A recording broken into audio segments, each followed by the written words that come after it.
next segment is a panel discussion on product management during War and Peace.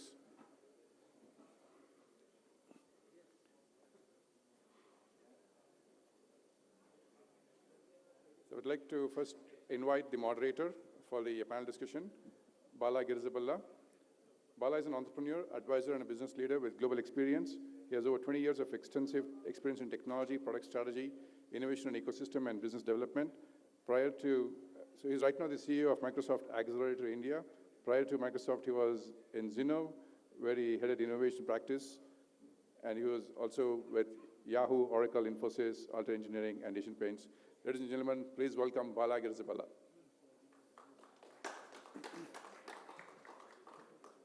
I would next like to invite Santanu Bhattacharya, who's the Senior Vice President at Delhivery.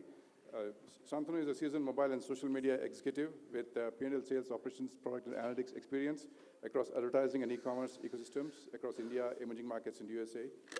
In his new role as SVP at India's fastest growing $100 million plus startup Delhivery, he solves cutting-edge problems to generate revenue, build efficiency, and improve margins. So prior to this, he was with Facebook, and prior to that, he founded Celerix, world's first real-time cross-channel social media ad engagement platform. Ladies and gentlemen, Santanu Bhattacharya. Next, I'd like to invite Sridhar Iyengar. Sridhar Iyengar is the Vice President of Product Management at Zoho Corporation and is passionate about creating products for global markets. He has spent 2 decades building software products for SMB, enterprises, telecom, OEM, and service providers markets. Prior to Zoho, Sridhar was part of the TNET group at IIT Madras that built one of India's first indigenous commercial wireless telecom systems in the 90s. Please welcome Sridhar Iyengar. Next, I would like to invite Nitin Seth, who is the Chief People Officer at Flipkart. Nitin brings with him over 2 decades of experience in entrepreneurship, strategy, consulting, operations management, and business process redesign. He leads the human resource function at Flipkart, India's largest online marketplace. Please welcome Nitin Seth. And last but not least, I'd like to invite my friend Rajiv Srivatsa, Chief Operating Officer at Urban Ladder. Around 14 years of professional experience on the internet, mobile, supply chain areas with the right mix of business and technology. Rajiv Srivatsa has an excellent academic record as well. He is right now spearheading Urban Ladder towards becoming the #1 retailer for home decor products in India. Ladies and gentlemen, Rajiv Srivatsa. Over to you, Bala. All right, thank you. Thank you very much, Ravi. Thanks, Ram, for the opportunity. And thank you, folks, who have come in today, braving the Bangalore traffic to reach this side of town. I have fantastic panelists here and a fantastic the keynotes that Pari delivered, shaking all of us up with respect to what's the future of product management. So we're going to take that. One of the themes around it is in terms of how's the product management look like during wartime and the peacetime. So let me just begin the proceedings with about a quick question. We are talking about wartime and the peacetime. So I want to know how many of you in your current professional life are do you think you are in the wartime versus peacetime? So all the wartime folks, put your hand up. Okay, so I don't even have to talk about peacetime anymore, right? So in personal life, no, let's not go there. So, well, I think the idea here is, when we were prepping up for the session here, we were talking about what is wartime and what is peacetime, and we had a war about that. So much so that we didn't know what to identify it as. So then later we said, let's change it to surgical strikes time and non-surgical strikes time. So it's primarily, I think, our product management is always probably at war, I guess, and we are always under threat. There's always something new going on with the organization. Even if there's nothing going on inside the organizations, you have to worry about what's happening. So it is a constant flux, the state of flux. Change is the only constant, and we've heard all of that. And primarily, what we need to really focus on is in terms of how do you define your role and what do you do during that particular inflection points or change period within your organization or within your context. So in that light, I have fantastic panelists who have been there, done that, and many times over, rather. And so I'm going to let each of them talk about their experience and background a little bit so that you guys get a context of where they are coming from when we have the discussion. We are going to probably discuss few areas of this aspect of product management, how it is evolving in various times. I would love to open up for Q&A intermittently rather than wait for the end. So please do raise your hand at any time if you have any questions. Otherwise, I will stop in between every 10-15 minutes, and then we can take your questions. So I'm hoping the mics are around for the folks to ask their question. So with that, Nitin, I know you since like last time we spoke and now your portfolio has changed. So could you tell us a little bit about your background and what you are doing right now as of today morning? Thanks, Bala. I think as of today morning, it has probably changed again. Okay. So I joined Flipkart 7-8 months back as the Chief People Officer. And then, over the last 3-4 months, my role has changed, and I'm now heading all what we call the strategy to execution function, which is corporate strategy, M&A, what we call strategy deployment, analytics planning. So that's what I do with Flipkart. And before I joined Flipkart, 20 years, 14 years with McKinsey. In between, there was a 2-year of doing a venture where we probably overestimated the market size by 10,000 times, so much for McKinsey, kind of analytical smarts. And then last 6 years, I was the CEO for Fidelity International in India, and also heading the strategy for the international business. So that's my background. Excellent, very varied experience, and certainly I'm sure you're having a lot of excitement and fun in the new one too, right? Yeah, it's e-commerce industry is an absolute roller coaster ride, and yeah, look forward to sharing some experiences there. So what does wartime mean for you versus peacetime in your experience? Across, you don't have to rely on your current role, but rather in your past role as well. How do you define it? I think my current role and Flipkart and e-commerce industry, I think wartime resonates very, very deeply. The war for us is the competition in the marketplace. Last 12, 18 months, there has been this fierce competition, with in the e-commerce industry, which I'm sure all of you are very aware of, and I think that's a war. That's war as you ever kind of have one. And the way the industry works, there's also a lot of events. So, for example, this month is probably the peak of the war. Yeah. When we have all the Diwali sales, and it is it's like a sprint race. With counters all over the office, and you're logging up, tracking kind of sales numbers. So yeah, I think the competition for us is war. But I would also say that I was thinking about this war and peace, and I don't think it is that you are continuously at war. Even when there is war happening on some fronts, it is not that there is total war. You also have peace, and I think that's a theme I would like to explore with the panel, that this notion of constant war is also quite a damaging one, especially from a product management perspective, because what war implies is that you get very, very short-term focus, very, very execution focus, whereas you do need to build for the long term. You do need to develop kind of markets, develop products which will serve customer needs in interesting ways, and unless you have times of peace, that will not happen.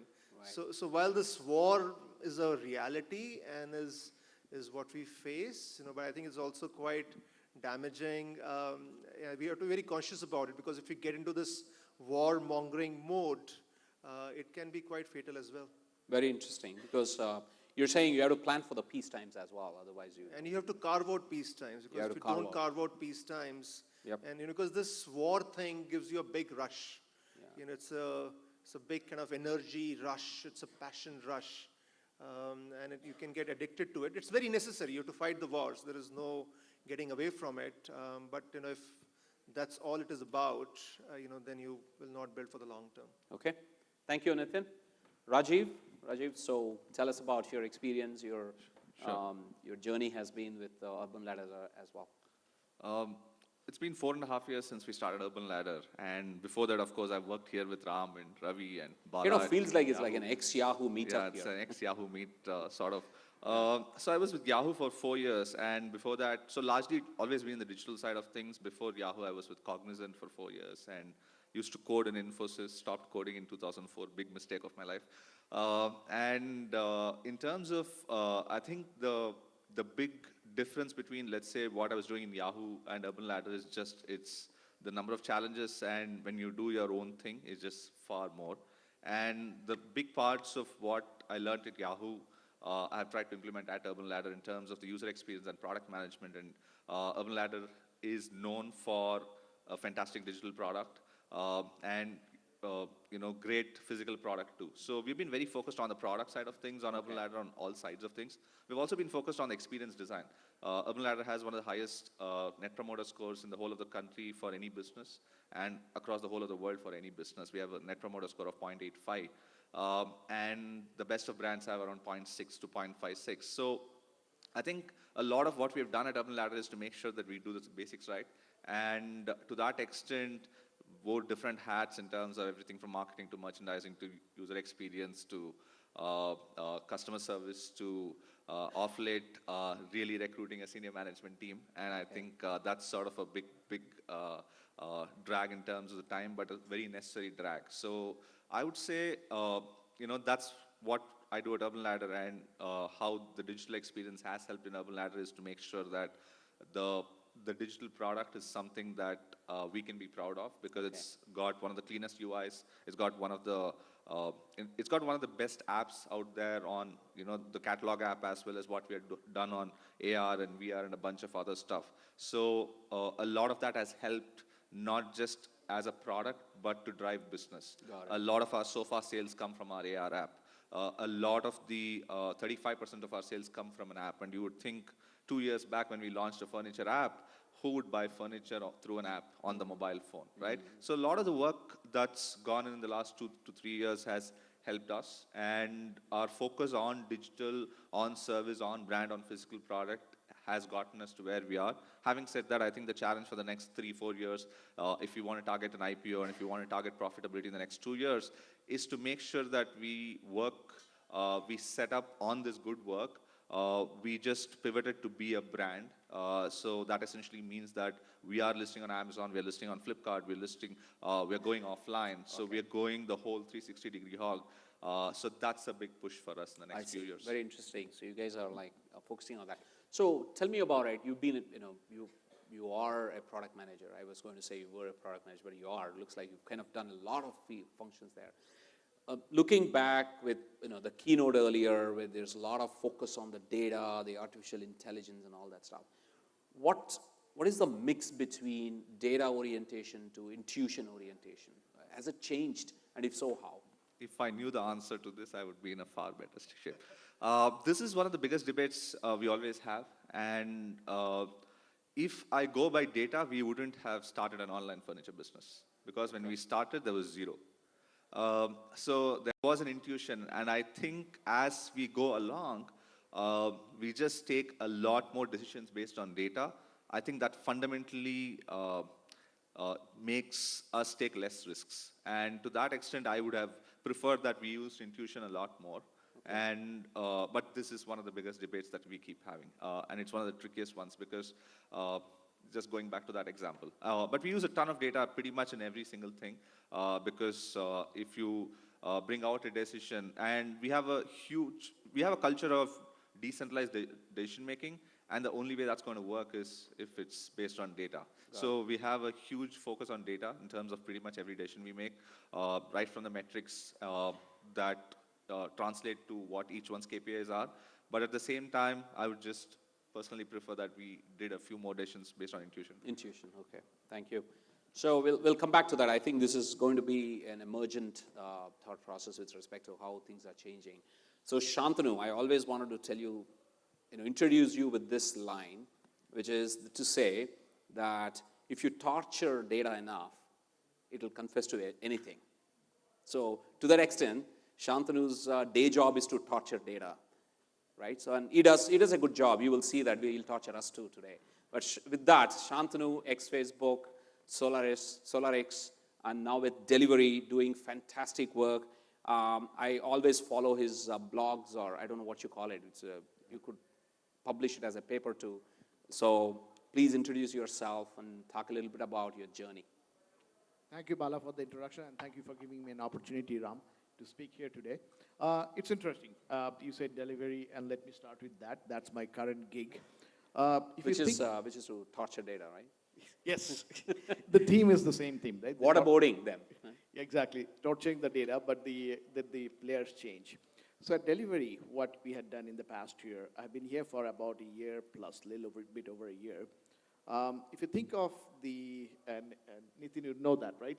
We carry your packages, we take it between Kashmir and Kanyakumari. A package originates in Delhi, it gets delivered to your house in Bangalore. In India, it's a fascinating journey because what happens, a third of the addresses are wrong. If you look at the address pin code combination, a third of the addresses in India are wrong. People write addresses in any ways they want. For example, I myself, where I work, Delivery building, being a delivery company, our own pin code is wrong on the building. And as a result, what has happened, the new houses that are coming out on the street also have wrong pin code because they assume that we being a delivery company, we have got our pin code wrong, right? And therefore everyone else copies us. That's number one. We are beside Ramada. Beside in India, beside in English means either left side or the right side or maybe behind sometime. Beside in India can mean anywhere between two gullies behind it, next to the canal, right? People write addresses in terms of points of interest, which is behind Domino's Pizza, next to SBI ATM, and so on. In Northeast, which is where we're expanding now, so we call that POI, points of interest. In Northeast, we have a new definition of POI, which is person of interest. Dobi Thorpa, Gangtok, Sikkim. Now, Dobi expects that delivery to know wherever she is and deliver the package to her because, of course, in Gangtok, everyone knows that Dobi sits in the main market next to the pawn shop. How would delivery not know sitting in Delhi that Dobi Thorpa lives in Gangtok? So we are solving these fascinating problems. So when I came in, there are two thoughts. One, we will wait till we Indians write good proper address and we'll deliver it to the right address. Now that's God's act. That's not going to happen. So what we built is a machine learning system that has enabled us to get 40% better productivity in the last mile. It actually gets us to within certain distance of a house in the entire country at a 95% accuracy. Comparably, Google gets us the same dirty data written and sent to Google, only gets about 30% or so. So there's a huge quantum jump in productivity there. Prior to this, I was torturing data in Facebook and trying all of you to get to do two things. Spend more time on your Facebook feed, put more content, and do more likes and comments. That was my job. And we did a pretty good job of it. In a year that I was there, for the emerging market, that's the 400 million users, anywhere from Brazil to Papua New Guinea, we had increased the content production by a factor of 2, which is a per person per day, which is a pretty impressive task. And we had increased engagement, which is your likes, shares, and so on, by a factor of 3 within a year. And we'll talk about how you do some of that as a wartime PM in the subsequent questions. Prior to that, I was looking at Pari's slides, and I said I started a AI social engagement company about 6 years early. In 2009, we started that. It did a lot of good work. At one point in time, we were being compared with IBM Watson in our ability to process conversations, short conversations.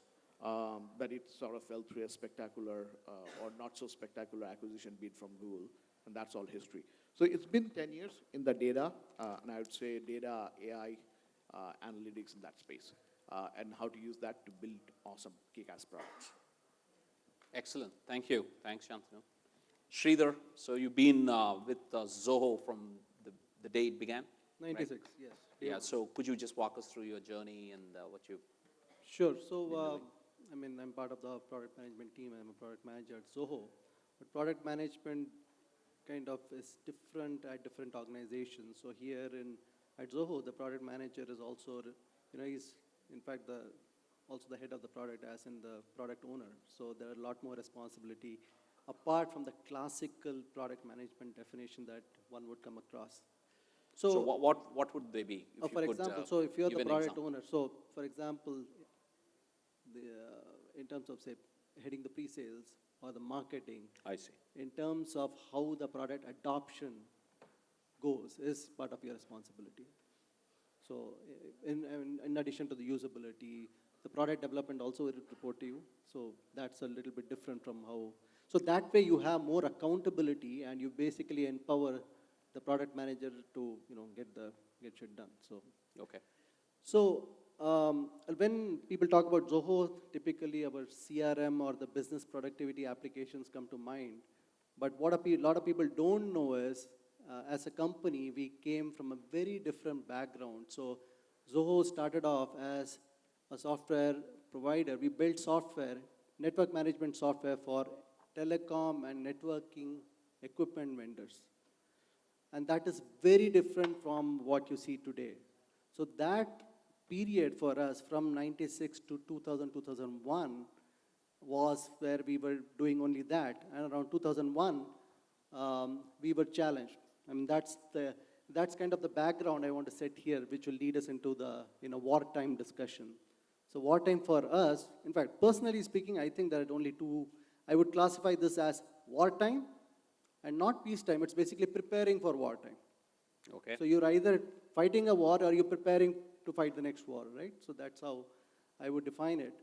But then for us, when we were serving the telecom OEM market in late 90s, what happened is a lot of our customers were startups, telecom and networking startups. And everything was fine. We were building products to sell to them. And up until 2001, everything was fine. And around that time, the telecom, two things happened. Dot-com bubble burst, telecom bubble burst, which basically left us with, all our customers were disappearing. So that was the biggest inflection point for us. That's right. Which is basically I'll use that to set the context for the wartime. So that was the wartime moment for us. I see. Thank you very much. So coming to the, thanks a lot for the walking us through the journey. It's very interesting to see, on one side, and you guys are sitting on both sides of the spectrum here, I see. So on one side, Nitin is saying, this whole wartime lingo is pretty bad. We have to create our peace times as part of the wartime. And on your side, you're saying we have to prepare for the war times when you are not even at war. But I understand. I think we are both probably talking about similar things, but in different lights. So I want to understand. So what one thing we can tell is that a rapid change is probably considered as war. Industry pressure or changes and disruption in the industry or competitive landscape can be construed as a war kind of thing. So what changes? How does a role of a product management change or transform when you are going through that period of change within your organization? Could you just describe or characterize that? Sure. I asked my head of product management exactly this question. Okay. And, he described it in a very interesting way that, war, we become like water, which kind of flows, wherever there are kind of cracks and they have to be filled up. So wartime, is, whatever needs to get done. There is, very sharp kind of execution focus. It's, more near-term set of things, that need to get done. So is, a lot more of, a general kind of management role that I think Sridhar was also alluding to. I think that's certainly the case for us in Flipkart. And peace is more of a long-term orientation, more of classical product management, which is figuring out kind of white spaces and, how do we build something, for the long term. Mm-hmm. So that's how I would characterize it. War, short term, very sharp execution focus, and peace, long term, a lot more of innovation focus. Does it change with whether you are the one mounting the war versus you are kind of the receiving it of the war? What do you think? Rajiv, what's your view on that? I actually have a very different view on this. Okay. I actually think if there is peacetime, you're just staring at a big, big wartime that's coming up. So it's like the calm before the storm. It's like a big calm before the storm, because I go back and rewind to Yahoo. And we were all, thinking we were in peacetime, but honestly, we were just looking at the wartime, and probably the Nokia guys probably felt that, right? And as a startup, unless I'm a Google or a Facebook which has a cash cow, I think we are always in wartime, right? And this is a bit more in hindsight, because in the first year and a half, we just didn't have enough money. So it was just wartime to get any kind of talent or get any stuff done. Then we had some money, but hey, we had to convince really smart engineers and product managers to join an e-commerce company. So that was again wartime. So we couldn't get stuff, the kind of stuff that we would ideally like to have done. 2.5 years later, we got enough money. We got a reasonable brand built in the space, and we were willing to pay. But hey, Flipkart and Ola were paying 2x. So it was so difficult to get stuff done. And the reason why I'm saying this is because the kind of stuff that you can get done, if you have that mindset that, hey, one, you super brutally prioritize and there are 3 big buckets here, right? One, you think, and in the last 1.5 years, a lot of the companies, when funds were flowing around, thought that it was peacetime. But hey, that was just an impending wartime. One, I think you just get distracted. You recruit like crazy, you go after too many metrics, and you think that, you can do all this cool stuff. But your core metric, which probably required years of work, which the kind of Google and the Amazons had 15, 17 years of work, you thought that's just easy, but that was not. So you could have had to put all of your 25 engineers on one thing, get your revenue or get your supply chain sorted. That's probably what you should have done, right? So going after one single metric, it just always helps. Instead of going after 3 metrics, splitting the team of 25 into 3 pods, 8 each, going after these 3, that doesn't work. 2, in terms of just the culture, when you think you're at wartime, there's just a lot more energy, a lot more concentrated energy. I'm not talking surgical strikes here, I'll come to that. But just the mindset of the team when it works in the wartime, there are 2-week sprints. Friday every alternate Friday better be a burning deadline date, and there is no skipping that, right? That just sort of starts dissipating in a peacetime. The third one is, how do you evangelize and how do you create that culture of decision-making, which is decentralized? And again, that's where the surgical strikes come, where I don't think you need to be in surgical strike zone. And that's like super wartime, right? Where, let's say, one person has to take the decision because one person's neck is on the line. Probably that's the CEO. And that's too extreme. But here, you make sure that people are taking those decisions quickly and moving on. As long as everyone is aligned to the metric and everyone is aligned to the culture, that's absolutely fine. For me, as a startup, till you're profitable or till you're public market listed, and even there, I think there's competition, you're always in wartime, and that really helps in hindsight. I think fantastic points around prioritization. Can I just add to Yeah, something? absolutely. Yeah. So, just reflecting on what Rajiv was saying, and probably there is, this whole definition of wartime and peacetime, and always at war, and needing some periods of kind of Pax Romana, where you have some peace. I think there is some correlation with your size as well, and your kind of what stage of your life journey you are in.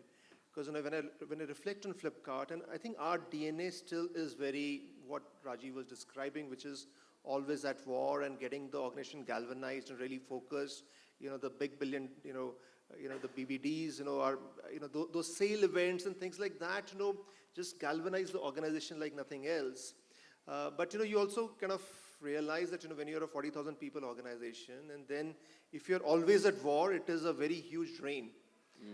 Then just sustaining, when we were a couple of thousand people versus when we are at 40,000 people, this whole notion being always at war, and that is the way we work, becomes a lot more difficult. Okay. And in terms of the way we have built our product management DNA over a period of time, we've also ended up importing a lot of people from much larger companies, Google, Facebook, Microsoft, Amazon, and their definition of war and peace and their preference for the mix of war and peace is also very different. I see. Okay. So, even when I say war, but we are trying to carve out some periods of peace. that for them is also quite unsettling because their need for peace is a lot more. Okay. So maybe that's also something to reflect on, that it is, it's not maybe a generic answer, and the word startup. So, does that correlate with the horizon at which you think? Maybe the piece you are talking about is also maybe correlates to, I'm thinking a little longer term. Therefore, Absolutely, that absolutely. correlates to the piece part of it, right? We're also trying to move from kind of weekly, monthly to quarterly to Got it. annual. Yeah, that's the point. Yeah, yeah. And I don't know Right. how much will go beyond annual, but I think it is also your situation. Right. It is where you are on that kind of maturity curve, on that the way you will define your battles and your kind of what's maybe a good mix for you could probably be quite different. Got it. Shantanu, any comments on this? You also mentioned prioritization as a very critical part during the the wartime. I mean, when we say wartime, I'm synonymizing with rapid change that we are talking about, to what Nitin said. Well, what's your experience been with both with Facebook, which is right now a large company, with Delhivery, which is a small company? Must be definitely a lot of contrast in the way they look at the horizons. Yes. So I take a slightly contrarian view. This is one of the fun things I get to do, take a contrarian view and, sort of take, come across with different point of views and learn from other people, right? I would almost disagree directly saying that there is a peacetime at all. My former employer, which is now a large company with about 15,000 employees, it is always at war. Every day is a war. Every single day is a market share. So I'll give you an example. The contrast of the mindset. So, for example, in your market, there are 2 new startups who came up with new products. If you're a peacetime PM, you write a 41-page memo to the management saying that, hey, this is a validation of our ideas, the market seems to be growing. If you're a wartime PM, you say, shit, 2 more competition, we are going under, let me watch my back, right? That's a very different set of mindset. It always starts there. Second thing is that even for companies like Facebook or Delhivery, which is sort of in a comfortable position, the war never goes away. The war is not about your competition, not about your market, not about anything else. The war is about 3 things. It's giving your consumers new choices about getting things better, getting things done better, faster, and cheaper. As companies, if we can figure those out, if you cannot figure those out, someone else will. That's the war all about. It's all about giving the consumers choice. Today, what is happening is in the past, 15, 20 years I've been PM, I'm seeing a rapid change of the power. The power is shifting from the companies, which is to push out products. It's a my assets, my products out view, to consumers, right? Where they have a choice to have hundreds of products in this space, in any space, and figuring out which one they're going to accept. So that shift is essentially driving from what used to be called peacetime PM. You take a bunch of products, you'll build features on that, you'll release them at a certain time scale, you have a certain number of set customers, and they'll accept it. I've done it in my life, for 5-7 years of my life. But the shifting of the power to the consumer, which was actually pioneered by the internet company, and now it's everywhere, right, is driving that change. Like, for example, today, the Paris slides, Paris not on the audience, talked about, companies like Uber and Tesla, which is solving your transportation problem. They're not building cars. So if you think from a mindset of a BMW's product manager, they're building cars, they need to push it out to the customers. Uber's view is providing a cheaper, faster, and better transportation solution to the consumers. Very different mindset. And the world is shifting towards that very, very rapidly. So the faster we accept that this is going to be a battle, a war, for providing things faster, better, and cheaper to the consumers, we sort of all win in the long run. And the second thing is about long run versus short run. But just to interrupt you, you mentioned that you should, from a mindset point of view, you articulate differently if you're thinking as though you're in a war versus you're in peace. But to Nitin's point, maybe that war lingo galvanizes people. Was it Nitin or Rajiv? One of them said it galvanizes people, right? So it kind of makes people wake up and force them to act and not, kind of. It probably forces them to move out of their inertia. Maybe there's a good thing about that, right? So what's wrong with that? No, that's what I'm saying. So you have to have, that was my point was, the world has moved that way. You are a wartime PM, whether you like it or not. No, but you said, you're from your metrics point of view, oh my God, there's like two competitors, I'm thinking kind of, you don't want to foster that type of mindset. Is that right? Yeah, I don't want to. But what's wrong with that? It probably forces people to shake them and, move into action, isn't it? No, that's what I'm saying. So I'm taking, sorry, my apologies if I said it that way. I am always for a wartime PM, which is... Okay. You're for the latter, not for the... Not for the former. Okay, I was just explaining how the shift has happened. Got it. And my last sentence was, for better or worse, we better figure out that the power has shifted to the consumers. Right. And it is going to be the war, whether they like it or not. It's going to be war for figuring out how to do things better, faster, and cheaper. Got it. And that was... So I've been a wartime PM for like 10 years now. Got it. Yeah. The bias, actually the metrics part, right? It forces you to, just echoing what Rajiv said, it forces you to think very, very lucidly and very, very clearly about what your metrics are.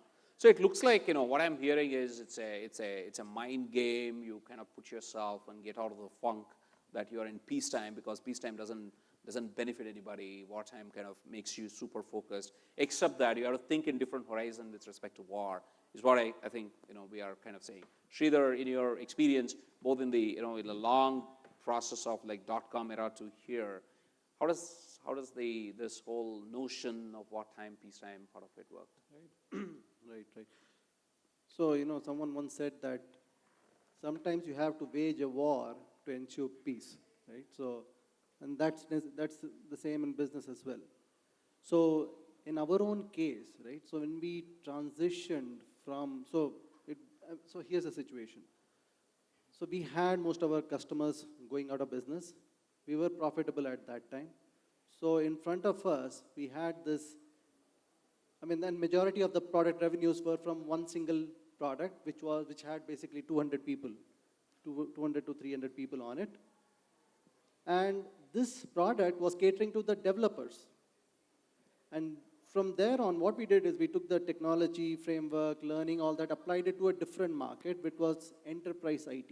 So we transitioned from a telecom network management to enterprise IT management, which is still a very profitable business for us. It's called the Manage Engine brand. So what we did was, we transitioned from like a single 200, 300 product team to 20 different smaller teams with 20 different products. And then the other thing that we did differently was, instead of selling to developers alone, we started, this new market allowed us to sell to end users. And that's where the role of product management, usability, and design became very, very difficult, very important. So, that happened when we were kind of faced with this dilemma, which, questioned our own existence. And so the biggest challenge there was the cultural part. So when I say cultural, it's basically people and mindset. So our own people had to adapt to that culture of building framework type of product, go from there to end user type of product, where users would look for usability, users would look for design. How did this come about? Is it like a top-down decision, or is it like, decentralized, somewhere people figured out that this cultural shift is needed? Right. So the what to do part, which market to enter. For example, we had all this, technology people learning all that. Going to new market was a top-down approach. But then how to do it, what was a bottom-up approach? Okay. Got it. So, and that basically allowed us to go from a centralized structure to a decentralized structure, which helped us scale. Got it. Sounds good. So I want to ask you a quick question here, because I think there is, in a time of change, and there's a lot of things changing, so there are some decisions which are, there are two ways you behave. You kind of pull back all the decision making to top-down approach. When we talk about war times, one of the two can happen. Or we actually empower, and then let people make decisions, because you want to quickly go wherever it is and fix problems. Typically, how do companies end up reacting? Because each of them have their own pros and cons. And the reason, there's another context in which I'm asking this question. Most in most situations, product managers do not find themselves in the top side of it. They find themselves somewhere in the middle side of it. So they have to react and act quickly in the wartime scenario, but they may not actually have the level of authority to push down decisions. So depending on what do you guys, your experience has been, I just want to get some feel for, in your organization, has it been in a wartime situation, top-down decisions and then people figure out how, or the decisions were decentralized? Nitin? See, you never have only one type of decisions, Bala. So, I think it's again, I would say, over simplistic to say that your decisions are only top-down or they're only kind of bottom-up. There are some decisions that, we make in a very, very top-down fashion. So, I think Rajiv, mentioned about, focus and metrics. And I think that, we drive in a very top-down fashion. That, if this is the war and, this is the metric. This is the metric and this is what we are focusing on. That's very, very top-down. But, within that, if, the, sale is happening and, you are touching, volumes, which are sometimes 1000x, your kind of BAU load, and there are things, which break, and then they have to be solved on a very real-time basis. Then product managers, do that very, very in a very decentralized fashion. Okay. Because, just like even a 5 minute of downtime, the impact of that at our volumes can be catastrophic. So you cannot, for something like that, you cannot work in a top-down fashion. Okay. So I think we, given that over the 9 years of our history, we have pretty much been in this war mode. I think we have now developed these reflexes, and I would say there are the focus very, very, I would say, top-down. Okay. But the kind of the day-to-day execution part of it is I where think is there's very, a lot very of, okay. decentralized. Okay. Rajiv? It's somewhat similar, and as I said, when you're always at wartime, you need a culture of decentralized decision making because you can't have all the decisions top down. The culture will just go for a toss. So to that extent, as long as the leadership of a team is working together and the metrics are super clear, decision making still rests with the team. Then there is the next level, which is surgical strike zone, right? And you put that really well. At that time, what happens is, there are some situations where only the founders of the board really know the situation. And giving too much of a negative feel across the board gives a very, it doesn't warrant because the team goes into a negative zone. In that case, what you do is really step up and prioritize one more level brutally. Now, that cannot happen in isolation, right? Because in that time, what you do is over-communicate. Over-communicate in a very positive way. For example, with the number of resources we have, for example, last 3 months, we have had to, we want to deprioritize things which are the cool stuff, right? Engineers like working on cool stuff. But now you have a set of metrics which are not improving, let's say the service level or the margins, right? And we need more people to just focus on that. So instead of 6 people working on 4 things, we want 12 people working on 2 things. Now, maybe the second one of those 2 things is not the coolest of stuff compared to the 4th thing. Now, how do you communicate? How do you get those engineers to suddenly 1 quarter just shift here and the next 6 months you promise something to them? So I think over-communication is super important when you do the surgical strikes mode. And the hope is that you get back to wartime. As I said, there's no peacetime. But you don't know. You can't plan for that. So to that extent, I would say surgical strike zone, it is very top-down decision-making, but super over-communication so that people really understand as to why they're doing that. Got it. Santanu, what's your experience? Where do you draw the line? See, to me, what is important, there are a couple of things that are important, right? One is getting your metrics right on the top level, right? And that can have a devastating consequences of the life of a company. So I'll give you an example of 2 companies in 2008. One of them was Facebook, the second one was MySpace. MySpace always used to report in their filings the number of registered users. Facebook never spoke about number of registered users, it always spoke about monthly active users. Very, very simple distinction, and no one really understood why Facebook would never talk about installed user base, and MySpace would always talk about the number of installed users. It turns out what Facebook was focused on, 2 things, right? Was in engagement and retention. It knew it in the longer run that will essentially grow the market, while MySpace focused on something which could be easily gamed. You could do installs, right? You could get vanity installs with people who no longer, people would not use in the long run, but you would look good for a while. So having, honesty and clarity around what metrics you're driving for should come from the top level. And the product managers, so I come from organizations where there's a huge PM bias.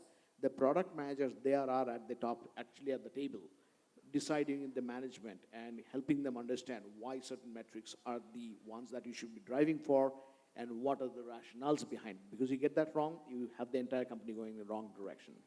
That was one. Second, on the execution side, it has to be decentralized. We no longer have the option or the luxury of deciding what experiments you're going to run. It's all about experimentation. It's all about figuring out consumer choices, especially on the internet space, and it's spreading in other areas also. You do not have the luxury of being able to dictate that what are the hundreds of experiments want to be done and which one would be succeeding. In fact, you have no a priori knowledge about what would succeed anyway. So there, the important thing is the speed and the volume. So one of the things that we did, it looked like after the fact that it was done that way, but it wasn't. After the fact, we are all wiser. In a year I was at Facebook on the emerging market, we ran over 250, maybe close to 300 experiments, 6 to 7 experiments every week. Guess what? Half of them failed, complete failure. They produced negative results. And that's, toss of a coin. It always works out that way. But of the other 150, 1% were super experiments that yielded 2 to 3% of extra engagement. 5% were between 0.5% and 2% of extra engagement and so on. But what happened, because we ran so many of them, eventually the volume overcame everything and it grew 2x at the end of the year, right? So the ability to run literally large volume of experiments in a short time scale and being able to make a decision about go, no go is always decentralized. It's very hard to control it at the top level. So it's a mix of both. Yep. Sridhar, any comments on it? You did mention about how Zoho went through this process, right? Right. So, to pick up on Rajiv's point on over-communication or communication is important, you almost have to do that to get everybody on board with the vision, right? And then, the one reason why you have to let people figure it out, irrespective of wartime or peacetime, in terms of execution and how to get there, but then constantly work with them, right? Because that's the only way you can scale up the business. So that's one thing. The second thing is this entire peacetime, right, or the time between two wars, is the time you get to basically build your differentiators, build your moats, as they say, right? You have to, that moat can be on the product side, on the design side, on pricing side, anything. So that is the luxury that you get to basically prepare for the next war, right?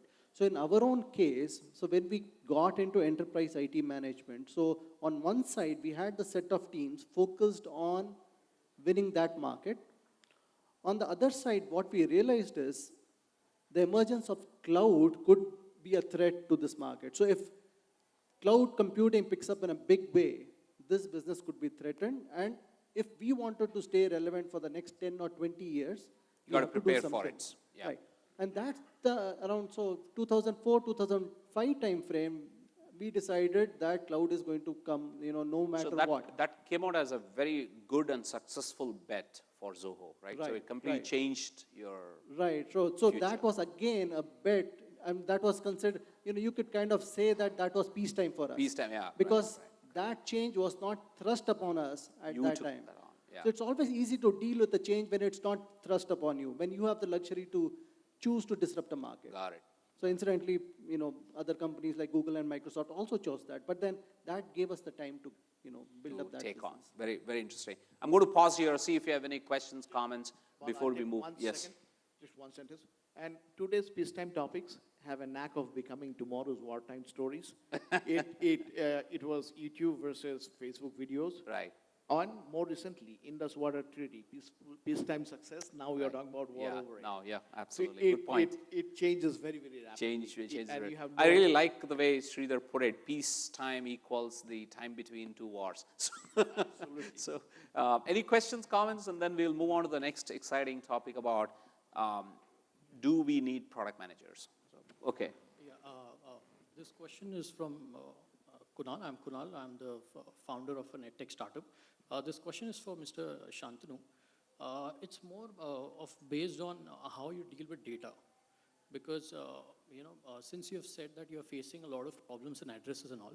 Similarly, I am facing a lot of problems in where students come in and pose different kind of questions, academic questions. So how do you deal with that and the creative part of it? Because here we are not only just dealing with data, it's more of moving towards the creative AI. So can you tell me any modules or help in that regard? Thank you. I'm not sure if this really relates to the topic here. Shantanu is available offline. If you want to catch up with him, he can give you a lot more than you can consume. Is that okay? Yeah. I'll talk to you after. Yeah. Catch him soon after this. Hi, this is Murli. I'm co-founder of Voices. We are building a software for product managers. So one of the questions that I have is, when you are in a war zone or war time, whom do you listen to? Like customers or competition or your internal teams? Who do you what? Listen to. Listen or to. in terms of Who do you focus on? exactly. Customers, competition, employees, investors, Yep. or just go home? There is always only one answer to it, customers. That's right. Okay. Like there is no other answer. The reason why competition is breathing down on your neck is you didn't focus on customers enough earlier.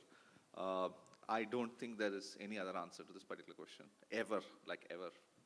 Yeah. Otherwise, he'll wage war with you if you have another answer. Anybody has any other opinion on that? I have a different take on that. Okay. So we tend not, see, it's like this. So you have to get your antennas up and catch what's in the air, right? And then apply your own judgment to see what is the direction you want to go, and then have the conviction to go about it, right?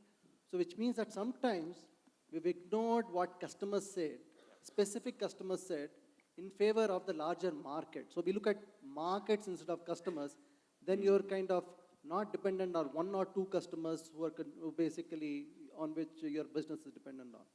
So depending on the market, in our experience, as it kind of reduces the dependency and diversifies your, Let me qualify my customer point. It is never that you just listen to what customers are saying and just do that.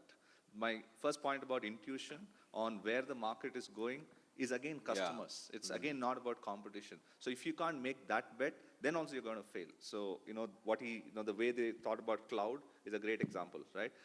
So customers for me is the market, and it's about also looking at the next 3 years or 4 years and what that's going. But it's still customers and not competition.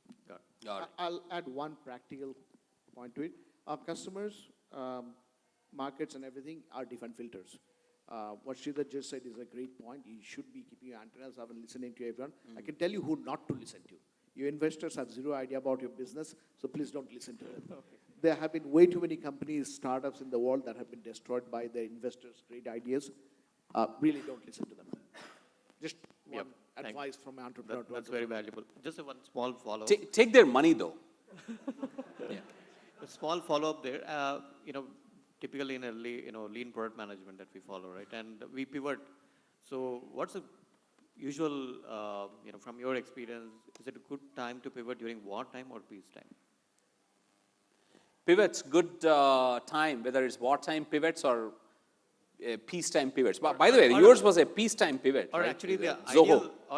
ideal time usually. Ideal time. The Zoho was a peacetime pivot. there is no ideal time. There is no My ideal opinion. time. It's Correct. very context specific, and the pivot is determined by. No, maybe we should answer this question a little differently.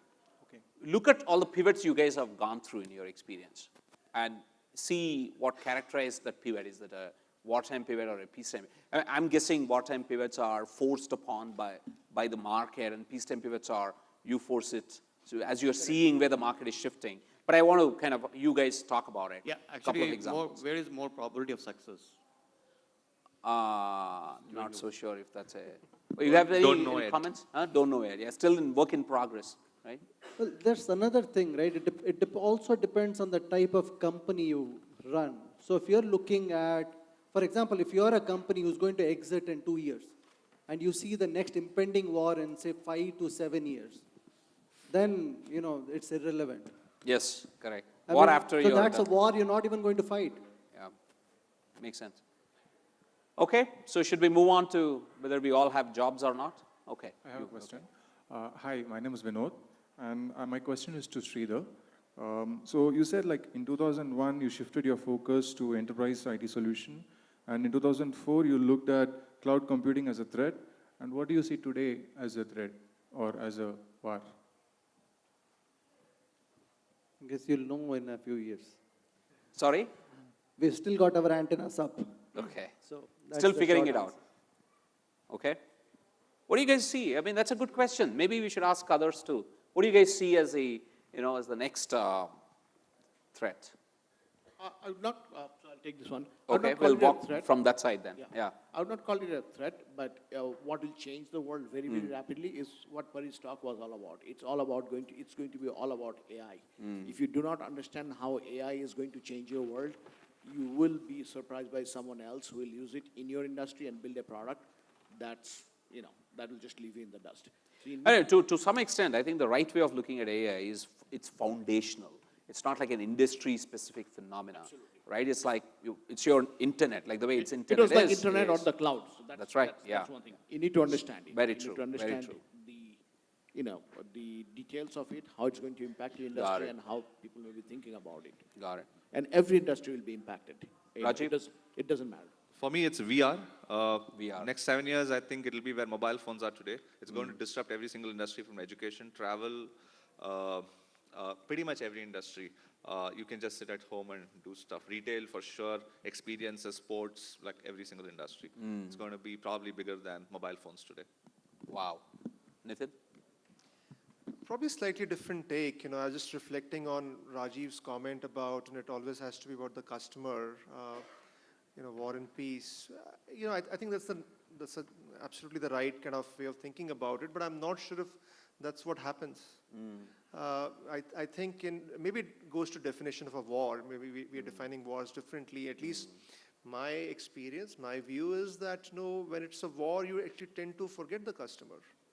When it's war, you kind of get into a very kind of execution focus.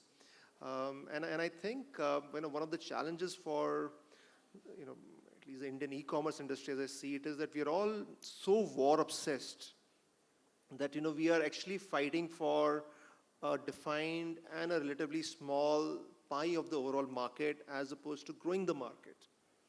E-commerce is still, 2%, 2.5% of total retail.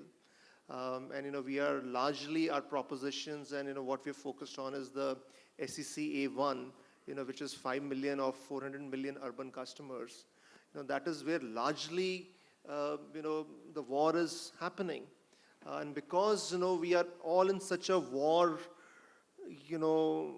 mode, and it's as I said earlier, I think war is an addiction. You just, then as an organization, you lose your ability to work in any other way. You end up focusing on that. But if you don't go beyond that, you're not going to grow the market. You may say, a customer, but you're not really doing that. You're not really going to there are many Indias. There are many Indias, which are dramatically different from each other in terms of their, what their needs are, what their consumption spend is. And if you're in a war mode, I think your ability of going beyond truly understanding the customer needs and therefore developing products, proposition, which will grow the market significantly, I think goes down. And that to me is a huge challenge. John, yeah, I think that's very interesting point you make. I just have one thing on that gentleman's question, in response to that. One of the things that we see, as part of the crystal ball gazing is when it comes to business applications, offerings will get much more, integrated in terms of offering this amazingly seamless user and customer experience to business users. So in that sense, that will drive consolidation in the business applications. And a lot of people are doing that. So again, as a company, if you are playing in that space, you have to build moats or differentiators. One of the things we have done in that context is the portfolio of business applications that we have built Right. is quite broad. Okay. That's an example of. Kind of gives you that. So I want to, talk about this particular point, right? Because Yeah. obviously, the consumer versus, the other pieces. There are two aspects that I think get confused in wartime, peacetime versus just how product culture and engineering culture is, right? Now, product culture and engineering culture are who you are, what your team is, what your vision is, and what's the kind of people you have. That, for me, irrespective of whether it's war, surgical strike, peace, whatever it is, says a few things. Now, the level you can actually get deep into the consumer insight and predict as to what and where the consumer is going and make those, whether intuition, whether data, all of that is a mix of it, calls and win that market, which is what literally Facebook did or Apple did with the smartphone, is still deep consumer thinking. Steve Jobs didn't go and ask what you need in the iPhone, but he did deep consumer insight. So for me, that's just a product culture point irrespective. Right. Now, how you build products which will last, if you believe your company is going to last for 10, 20 years, you better have an engineering culture, whether in war, peace, or surgical strike mode, that builds for the long term and not build something that's going to fail at the next 2x. Right. So if it's going to take 2 months instead of 2 weeks, so be it. You're still in wartime, it's still 2 months. But you're building something which is going to last longer, which is going to serve millions of customers and not just 1,000 customers. So again, for me, that's product culture and engineering culture. It's got, in my mind, nothing to do with as much war or peace. So I think that's great perspective. But this level of juggling between your long-term, building for the long term versus managing tactically for the short term is a really tough skill, right? So it's a very hard skill for people to develop. It's a lot of intuition there, a lot of zooming in and zooming out, ability to manage different stakeholders who are coming from different angles. Does that characterize the product management function? I'm guessing a lot of it, what we talked about, does allude to it. What level of this capability is needed in product managers? We talked about Pari left by saying, how many of you guys can code? I'm not so sure that's the right answer for a product manager versus what Rajiv just said. Where do you index your product managers? Anyone? See, at least in our case, I think we don't have one profile of product managers. There are at least 2 or 3 very different profiles. We have product managers, who are kind of more kind of tech-driven. We have product managers who are more kind of business-driven. But generally, my very initial comment of, at least product managers for us being this kind of water which flows and fills the cracks. For us, product managers is the juggler who's managing multiple balls. But are you looking at this as 2 different personas within product management? Or are you looking for all of this in one person? I think we end up, it's very difficult to have everything in one person. Okay. So I think we end up having, 2 type of product managers. But generally, our kind of product manager is the juggler. He's the mini CEO. He's also probably this annoying character, who's, maybe not the kind of, master of everything, but like, he's, jack of all trades is maybe not is a maybe harsh way of putting it, but, knows something about, many areas and is pushing people. So, it is not just that product tech guy. For us, I think over the last 12, 18 months, the product manager has evolved to be a lot more of being the general manager and a lot more of being the mini kind So of you're CEO. indexing on the more on the business side of it rather than the tech side of it. So you're not, your product managers are not at the risk of now having to learn to code. Yeah, I think that's fair. I think Okay. that's fair. I don't think that's the characterization or that's the only way we are looking at product managers. Well, I guess a appreciation of deeper technology is good, but you really don't have to get to that level where you See, actually code. again, for different parts of the organization, you You have probably different answers. Yeah, because if you are looking at the product manager for our search, or the product manager for our data platform, probably does need to have very deep kind of tech roots. But a product manager for our marketplace for our retail kind of for offerings, probably needs to be a lot more business oriented. Okay. Rajiv. So slightly long-winded answer, but so be it. So I don't think the product manager needs to worry in the next 3 to 5 years. Nothing is going to happen. But I have a feeling that with the power of what started as A/B and now has moved to AI, literally doing 3, 4 A/B tests now with systems coming in, and you can now do hundreds of A/B tests at the same time. So what the product managers focus on data can literally be replaced by the system, because system understands data and system can show you 100 different things to literally say which is the best for who, right? Okay. So all that part of product management will very soon be replaced, right? Which essentially leaves you with the creative part of the product management. Because if the system, and I don't think product managers need to code. Product managers will be poor coders, and there are much better coders who can code. So I don't think you need to do anything that you're poor at. You would rather go hit a 6 in the thing that you're strong at. The creative side. And for me, that is creation. When I say creation, it's design, the field of design. In India, it is so difficult to find great designers and great product managers. And last 4.5 years, I've done so many interviews and so many conversations. It is just difficult to find because there don't exist too many. And if people can develop that skill set, including my own self, I would say, that would be super useful. To the skill set of intuition. 3 is the skill set of just going so deep into customer insights that you'll actually put Silicon Valley guys in shame, right? And again, these are 3 which require a huge amount of effort on this side.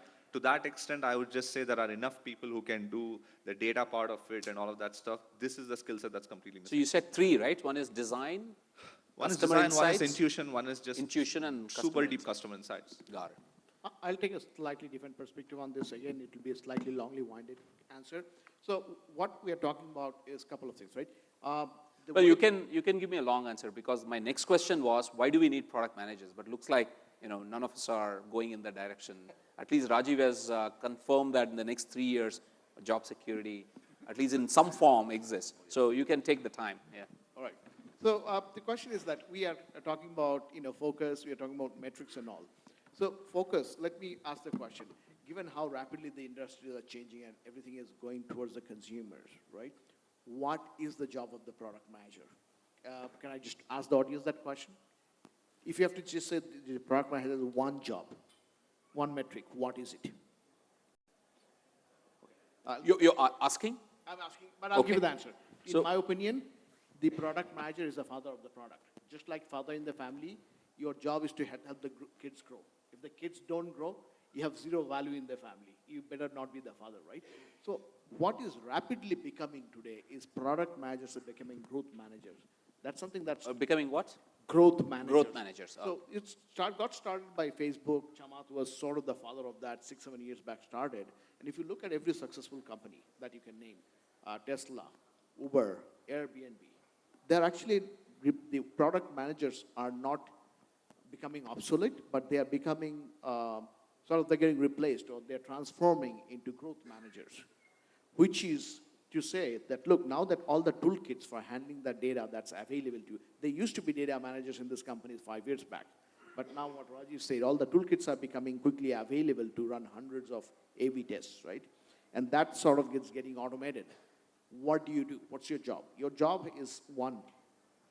Your mission statement is just one sentence. Your job is to grow the product, otherwise you don't exist, right?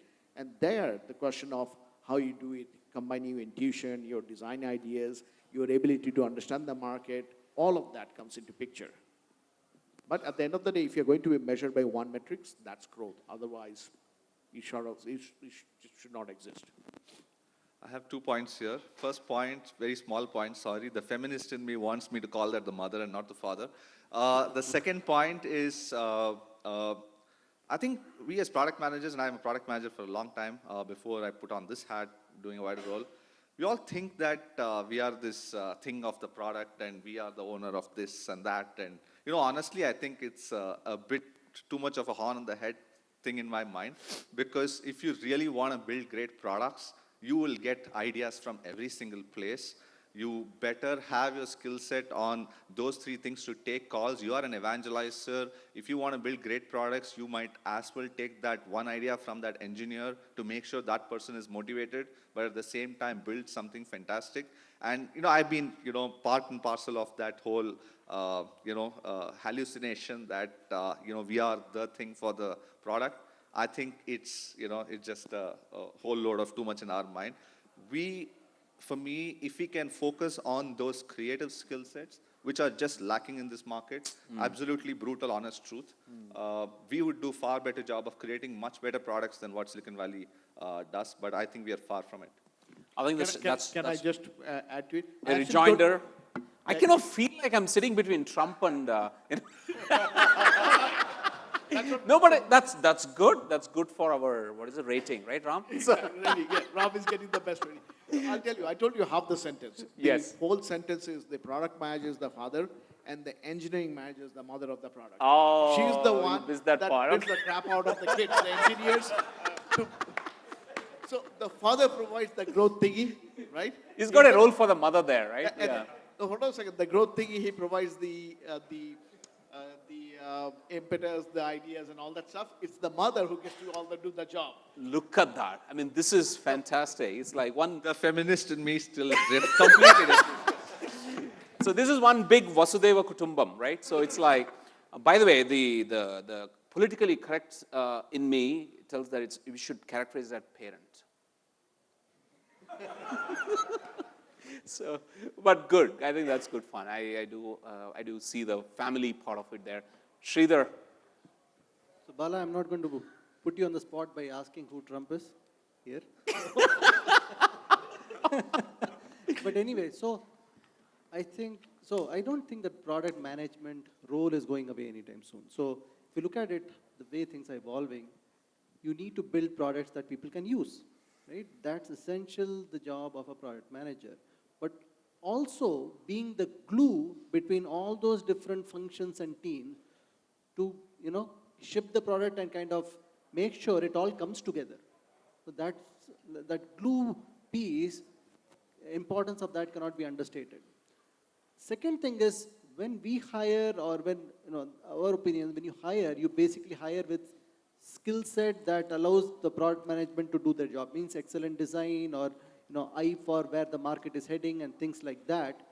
But if you take wartime and peacetime, we wouldn't be hiring specifically for a wartime PM versus a peacetime PM. That's I think correct.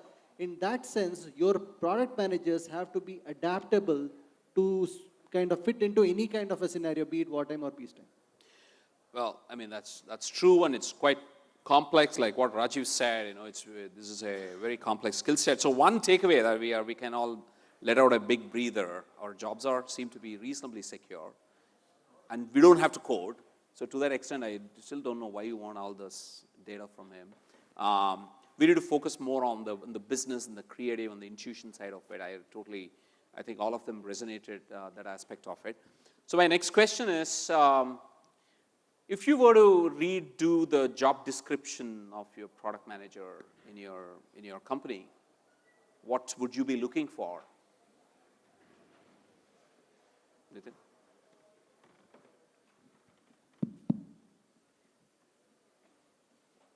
I feel pretty comfortable with the job description. I think the challenge is, what Rajiv said, that do we really have enough product managers, who have the required skill sets?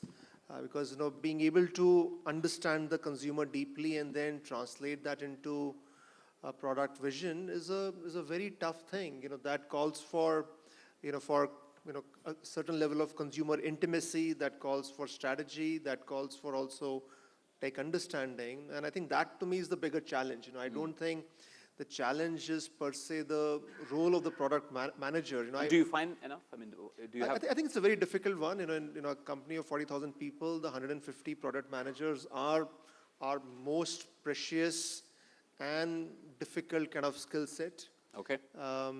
We kind of, I think of the 150, we've probably grown 50% from within, and 50%, we have probably got from outside. So I think that to me is the bigger question. I think this whole question about do we need product managers, or I think that to me, I don't even get the question. So what do an aspiring product manager should do today to actually prepare for this? See, I think having a range of experiences, because I do see the role as a general manager, somebody who needs to have multiple set of skills, and I think at least in our context, the main job is connecting the dots. It is not so much of a functional specialist as somebody who's able to understand, take the customer context, where the company wants to go from a strategy perspective, and turn that into something which engineers can work with. So you would index on breadth over the depth? Yes. Okay. Rajiv, what's your view on? I think 70 to 80% would still remain in terms of just the job description. Okay. Wise. I don't think any of that would change. I would just add a bunch of things that I was talking about. Because a product manager fundamentally is a problem solver, and they're just very customer oriented, right? So all of that is anyway already part of the job description that you see outside also. I'm not as aware of, let's say, a platform or a B2B kind of a setup and how that's different. Hardly done much stuff there, but I would say just purely in terms of just taking those longer term bets, the field of intuition, the field of evangelizing, because to some extent, while it's there, it just becomes so much more difficult, specifically in wartime, to evangelize and say, I need to do this big bet, right? And you have to take that responsibility to say that, hey, I will do it, and if there is a failure, I'll take the, I'll take the blame for it also. So I think just the ability to do that and to take those calls is probably for me a very strong addition to it. And pretty much everything else is covered, just that I don't think we focus enough on fields So like design. this is another part, right? So you need to be team player, but at the same time you need to be alpha in a certain sense. You have to go against the grain and you have to take bets and all that. Where do you index? I think it's, again, this particular one is a very company culture thing. Okay. As long as the product leader is part of the leadership team and he or she works enough with everyone else, because a great product without great marketing is anyway dud, right? A great product without the business economics is anyway dud. So to that extent, as long as the product person is a part of the leadership team, the other leaders will respect product decisions from this person. To that extent, the alpha person is required because you have to take those strong calls. And as I said, the ideal leadership team is when the leaders take those calls, not the founder, not the CEO, right? It's the leaders who take those calls. It's just that very specific surgical strikes time when we'll have to take some of those calls, but that's just exception, not the rule. So to that extent, I would say a very strong personality is required. Is required, okay. Shantanu? I think Nitin covered 70% of it. Rajiv covered another 25%. I'll just add one more No, you can cover another 50%. Growing the pie, right? So growing the pie. No, I just add a couple of questions, a couple of points for, if there are PMs in this room who are aspiring to be great PMs. One, so these are tactical stuff. Understand how data and stats are used in your field. If data is going to consume the world, you're not going to go escape from it in the next 5 to 10 years, right? Even if there's very little data used in your field, think about how it could be done and what role it can play. Number two, be obsessed about things. All of us have seen the best product managers. what did you say, number 2? I said be obsessed about things. Okay. The good product manager, the best in the world, I see are obsessed about products, not only their own product. I remember the most engaging discussion I have ever had on a product was with a Facebook product manager. It lasted 3 hours on how we can better design a water bottle. They're so obsessed about it. That's interesting. And by the way, there are many, many ways you can improve a water bottle. So look at things around you. How can that table be improved? The water bottle, right? The way you watch movie, how that experience can be improved. And if you're obsessed about things, if you're constantly thinking, you'll end up seeing a lot of the lessons and the learnings from other industries actually translate into your product. You'll be surprised how many of everyday experiences translate into your product experience and a consumer experience eventually, and enriches your product. So those are the couple of things I wanted to say. Excellent point. Nitin, you had something to say? Yeah. Before I go to Sridhar. Yeah, just reflecting on this alpha male and team thing point, and I think in our evolution. I think we have experimented with kind of different models, and we've certainly gone through a phase where we had like, alpha kind of type of model. Okay. And, we are almost kind of orienting the entire company and the entire P&L, around the product. And I think with mixed results. Okay. I think with mixed results. So, because, if you have the alpha, then there is also, you have to be able to play the part. If you are not in a position to play the part and then you are trying to act the alpha, it can be disastrous. I think the other thing that kind of happens is that if the product management becomes, or the product manager becomes too dominant a personality, it can end up, kind of pushing the engineers into a bit of a corner. And I think that's a bit of a, because we want our engineers also to be creative. We just don't want them to be coders.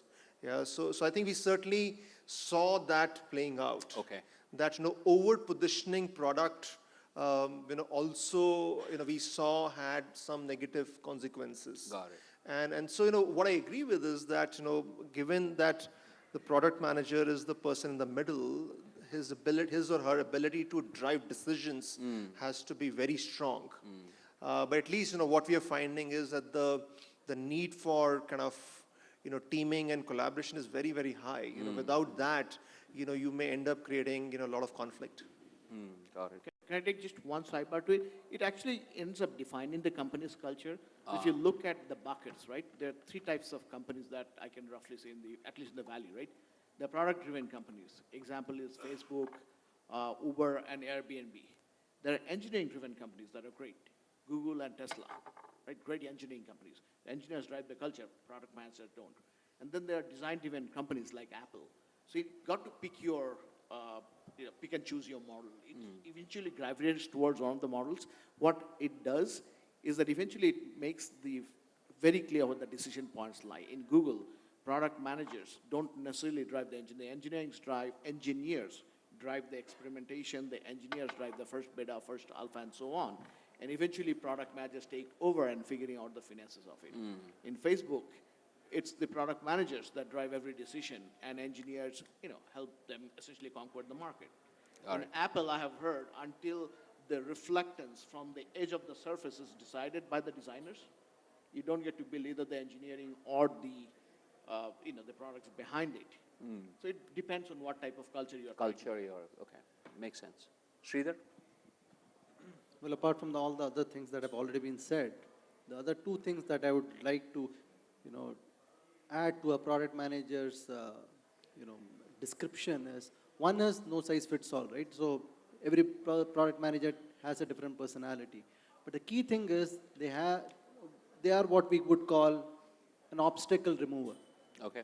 So there is this goal you're trying to get to with the product, and there are several obstacles. It could be either in engineering. How you navigate how through. you navigate through that, both internally and externally. Externally, yeah. To get to that goal, right? So in that sense, that ability to become this glue becomes critical. The second thing is also having, one thing is you have to check in your ego at the door.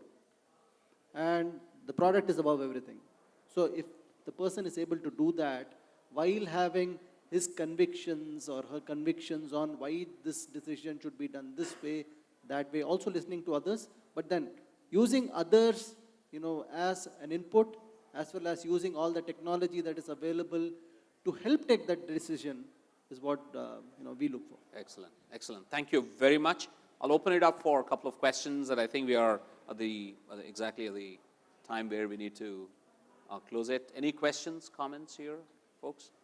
Yeah, there's one person. So all this war and peace analogy, right? So it looks like when you are at war, your competition is at peace because he is done striking you, and now it's your turn to strike back, right? So it looks like, reaction strategy, right? You react to what others have done to you, and so have you guys thought about any preemptive or proactive strategy? He talked about it, right? Sridhar talked about the Zoho. It's more of a, they looked forward and then they built their cloud strategy. That's, he said, like preparing for war, isn't it? Anybody else? I'm sorry, I'm speaking on your behalf, but okay. I thought that was a syllabus covered already. Well, I would ask to Rajiv that you whoever just is said speaking, that, if they could stand up, I sorry? really don't know who's speaking. Yeah, I'm speaking. Actually, the cameraman was off. Say, Okay, you're so I behind would camera. like to ask Rajiv that you just said that we are far away from being creative. So why do you think that the market is not creative right now, and how to breeze that? Like Prisma, and what is about the sustainability? Like Prisma, they disappeared. They were creative, but they disappeared like faster than Duronto. So Yeah, for me, it's not about just creative in terms of just, creating short-term apps or, even Pokemon to that extent. But for me, it's about bridging that okay, two things, right? One, from just the field of design, we're just more nascent, right? It's just the status of the ecosystem. Silicon Valley is 45 years old, we are 7, 10 years old. So there is a maturity of the ecosystem that has a big input into the number of designers and the way digital design happens here. And there are ways to accelerate it, but that requires a lot of intervention of too many different parts of the society, right? From education institutions to government to all of that stuff. So it's pretty difficult to accelerate it. There are ways to accelerate it, but it's not that easy also. So I don't have answers. I know that we need a lot more thinking on design, right? Two, in terms of just the field of intuition, again, it's probably the kind of confidence, and it goes back, in my mind, at least to the education system in India, the way confidence is built into people in terms of right from communication and putting forward a case and bunch of those kind of things. Which probably international schools today are trying to do in India. And again, it goes back to a very fundamental thing in terms of 10 years later, I think the Indian startup ecosystem will be very different, right? Because it's continuously, crazily growing, right? This is the first 12, 18 months when all of the companies are going through funding situations which are very different. We have just never handled some of this, right? Silicon Valley has gone through so many busts and stuff. So I would say all of this doesn't have too many accelerated answers, unfortunately. We just know that some of these problems persist, and you just have to be a cutout. You just have to chart your own path. Again, there are no answers. You just need to be spectacular in these 2, 3 fields. And if you are that, you'll just build the next product. You'll build the next, I don't know, Prisma is probably a bad example. Then Instagram, you'll just build the next Instagram. So I would say there is unfortunately no answer or no, other than these structural reasons why it is this situation. India will be in 20 years probably where Silicon Valley was in 30 years at that time. So, so the future is fantastic. You just need to all align and make sure that happens. So this actually has got a corollary to it. Given where we are somewhere in between, I think. There is enough but not enough kind of situation, and we're going through a lot of skilling changes. When you look for product managers, do you hire to the JD, or do you look for a good raw material and then you build around that? How do you guys approach it? Rajiv, maybe I think he should answer it probably better. No, you go ahead with it. I think it depends on the state of the company and the size of the company. That is a given. If you have a mentorship system in the company, then you can hire fresh and then groom. Okay. It also depends on your priority at that time. If you're in super war time, it becomes tougher to do that. You want someone. It also depends on the mix, right? If you already have a bunch of generalists who are doing that, and you want people with experience, then you will go for people with experience. So I think it's a mix of a variety of all factors. over the place. Nitin? I think the most important thing that we look for, Bala, is just problem solving, problem framing skills. I think that's the most important thing, and very difficult actually. Okay. And even in problem solving, the ability to zone down on what problem to solve for. The problem framing skill, that's even more in the tougher. problem solving life cycle is the most important thing for a product manager. So a lot of our process for evaluating product managers, both at an entry level, and we kind of take them through a kind of a special program, and people that we hire at a more kind of lateral level. I think we tend to over-index heavily on the problem solving, problem framing skills. Got it. Yes, Shantanu. So given everything else is equal, problem solving abilities, having some intuition, having worked in the tech and all of that, the first thing that I index on is what I just call the passion or obsession. If they don't love products, because a lot of times what will happen within your engineering org Engineers think that product management is cool. They see a bunch of guys going around talking about products, going to conferences, all of that stuff. So they want to become product manager. So you interview them, and the first thing you look for is, do they have the passion? Have they thought about product in their life? Any product. Water bottle, right? A good example. If they have not, and if they don't have the passion, and if they cannot say or articulate why they want to become a product manager, that sort of raises at least a yellow flag in our process. Sridhar? Well, we've always believed that nobody's born with certain knowledge, so any skill can be trained, and that's worked well for us. So I would say 100% of our product managers have been in-house groomed. They learn by seeing their seniors or their peers, and then they try it out. There are cases where they found out that product management is not for them, and then they move on to a different role.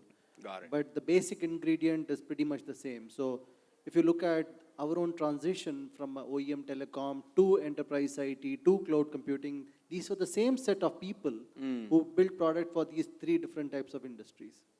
And they just adopted to a different type of domain, a different type of problem to solve, but the basic skills is pretty much the same. Excellent, excellent. Sounds good, great perspectives. Ravi, you hold the key here. Should we close down? All right. So just want to take a minute. In the last 3 questions, I hope you guys were really paying attention, because the last 3 questions really unwrapped what the future in the next 3-4 years for product managers, if you're aspiring for a career in it or if you're already in it, would entitle, right? So there were lots of words that came out, which to me was very useful. I hope you guys got it. It's all about the intuition, problem solving, passion, and problem framing, actually. That's even bigger skill. And please don't go and start joining in Coursera and learning programming languages. Focus more on obsession with your customers, your markets, the antenna part of it. I'm missing many of the other words which came out. Anybody have any words that I missed out? I'm sure I've missed out. Obsession. Growth, yeah, the growth. What else did you get out of it? Single word.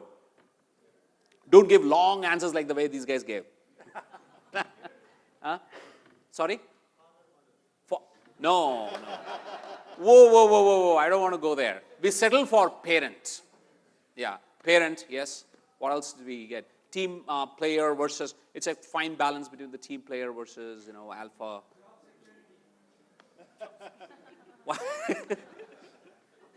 I'm glad you got that sorted. All right, any other words which came out? Sorry? Big bets, yeah. Look forward and big bets. Sorry? Creative, yes, that's right. Design and the creative. Journalist? Generalist. Okay, sorry, I'm having a hard time hearing from here. Deep consumer thinking. Glue, yes, yeah, absolutely. That one came out, yeah. Good? Sorry? Stats, yeah, data or stats. But I hope we are landing this in a very positive note that we all have job security, right? So, of course, but it's a very new game altogether, and how you use our AI. We've had the previous session which talked about how data and the AI is changing the landscape, and how product managers need to use that as a tool to solve problems creatively, with passion, with intuition, all that for the market. Any closing thoughts? Did I miss out any words? Are we good? Cool. Thank you very much. I really enjoyed talking to each of you. By the way, a lot of what happened here was unscripted. And I'm sure these guys are going to bash me up outside because we prepared certain questions. I had completely ignored all of it. One last question. Did Ram's rating go up today? Did Ram's rating go? No, but all this wouldn't be possible if not for Ram's. Ram has been in this ecosystem for a long time. He has mentored many of the folks here, and Ravi is actually carrying that baton right now. So thank you very much for this opportunity. Thank you everybody for sticking around and making this a fun and interactive session. And thanks for NASSCOM for putting it all together. Thank you. We'll see you around. If you guys want to catch up offline, please do. Thank you. If I may just request the panelists to just stay on stage for a second. Stay back. May I request Bala to hand over the souvenirs. Ram, and let's give them a big round of applause.